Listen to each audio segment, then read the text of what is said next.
Welcome to the Tech Egg. Don't get scrambled. Enjoy the video. In this video, I will explain how to effectively play the Evade Rapier build in New World.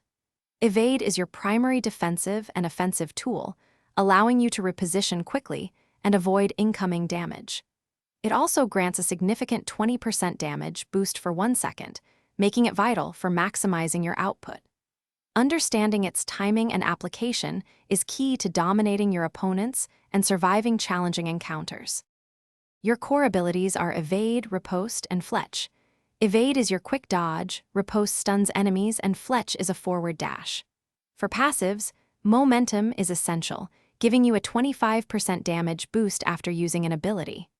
Also, Red Curtains reduces all cooldowns by 5% when you land a critical strike, allowing for more frequent use of your primary skills.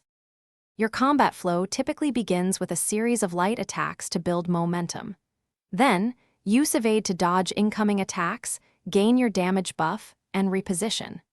Riposte is perfect for stunning aggressive enemies, giving you a window to unleash more damage.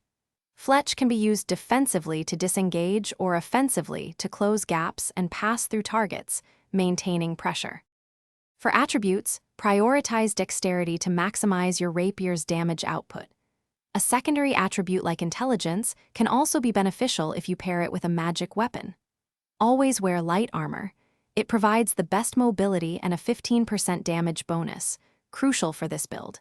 Seek out perks such as Refreshing Evasion to further reduce your ability cooldowns, keeping you agile and effective in combat.